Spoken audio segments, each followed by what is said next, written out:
안녕하세요 여러분, 싱할스의 싱글맘인 구니맘입니다. 오늘은 디지털 전환 시대의 두 번째 이야기 빅데이터에 관해서 얘기해 보겠는데요.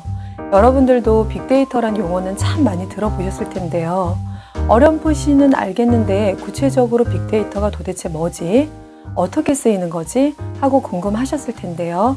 오늘 저와 함께 빅데이터에 관해서 그 궁금증을 풀어보도록 하겠습니다. 우선 빅데이터란 말 그대로 큰 데이터라고 표현하는 것이 아니라 여러 가지 다양하고 많은 데이터를 빠르고 바르게 수집하고 분석해서 새로운 지식과 가치를 만들어내는 것이라고 보면 될 것 같습니다. 우리가 스마트폰의 등장과 함께 디지털 세상에 접어들면서 하루에도 수많은 데이터가 생성되는데요. 여기서 데이터와 빅데이터의 차이를 얘기하자면 바로 데이터 양, 빠른 생성 속도, 다양성에 있다고 할 수 있습니다. 과거에는 데이터를 사람이 일일이 기록하는 방식으로 수집을 했다면 지금은 디지털 환경이 스스로가 기록하고 자동으로 수집하는데요. 지금 제가 말하고 있는 이 순간에도 다양한 분야에서 수많은 종류의 데이터가 엄청난 속도로 쌓이고 있고 우리는 이것을 빅데이터라고 부릅니다. 그럼 빅데이터는 어디서 오는지 예를 들어 볼게요.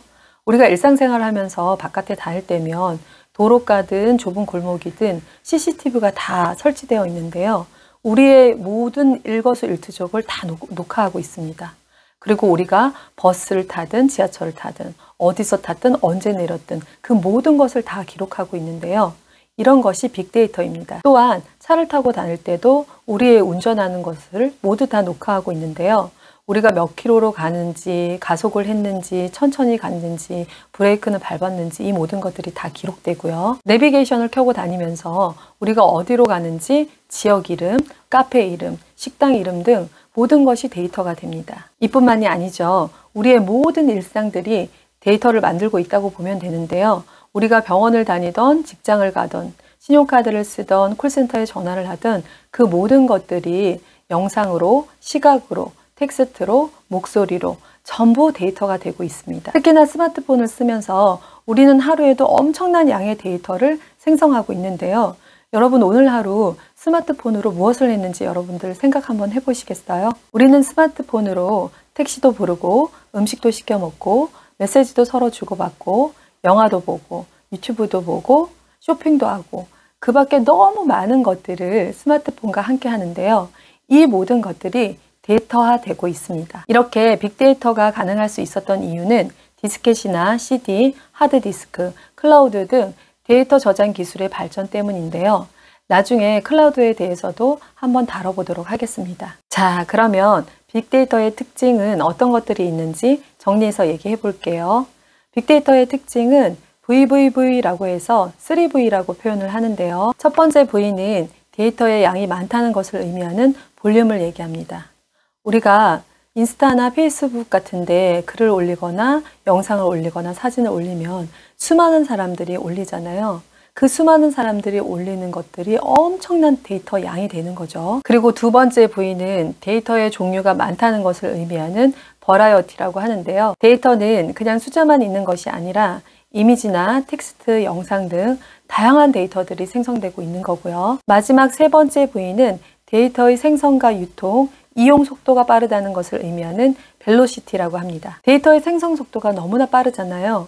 인스타만 예를 들어도 전 세계인들이 동시다발적으로 한꺼번에 막 올리는데 엄청난 양의 데이터가 빠르게 생성되는 거죠. 그런데 사실 이것보다 우리가 정말 중요하게 알아야 할 것은 데이터에서 인사이트를 뽑아내야 하는 것인데요. 여기서 인사이트를 뽑아낸다는 것은 어떤 것을 얘기하냐면요. 수많은 데이터를 분석해서 사이트, 인은 안을 얘기하고 사이트는 보다라는 걸 의미하는 거잖아요. 그러면 그들의 속마음을 본다라고 생각하시면 되는데요.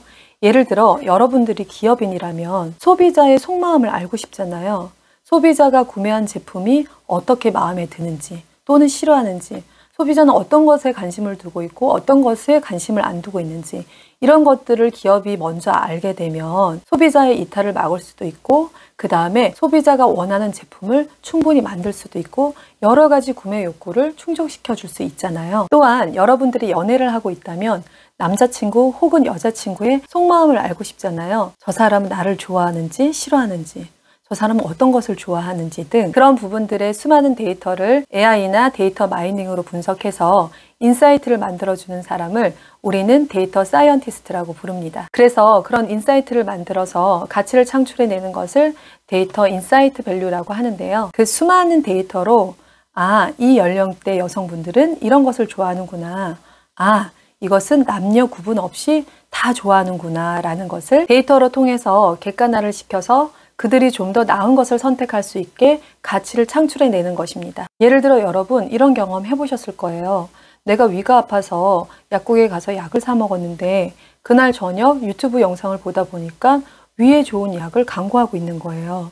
그리고 또 내가 넷플릭스에서 영화를 보는데 그와 비슷한 영화를 또 추천해 준다든지 아니면 내가 어떤 영상을 보는데 거기에 대하여 관심 갖는 주제의 영상이 추천된다든지 이런 모든 것들이 기업들이 데이터를 활용해서 쓰고 있다고 보시면 됩니다. 이처럼 여러분, 우리는 아침에 눈을 뜨는 순간부터 잠자기 직전까지 계속해서 데이터를 많이 생성하고 있고 그렇게 많은 양의 데이터를 누군가는 잘 만들어서 값지게 쓰고 있습니다. 그런데 우리는 늘 데이터만 이렇게 제공하고 있고 정작 우리가 스스로 효율적이게 잘 활용하지 못하고 있는데요. 앞으로 모든 사업과 자영업, 1인 기업이라 할지라도 이 수많은 데이터를 잘만 활용한다면 그 이상의 매출과 수익이 극대화될 것으로 생각합니다. 그래서 앞으로 미래의 사업은 이 데이터를 활용하는 것과 활용하지 않는 것에 따라 엄청난 차이가 날 것으로 생각되고요. 여러분들이 이 빅데이터에 관심을 두고 조금만 신경을 써서 공부를 해본다면 앞으로 여러분들이 하는 일에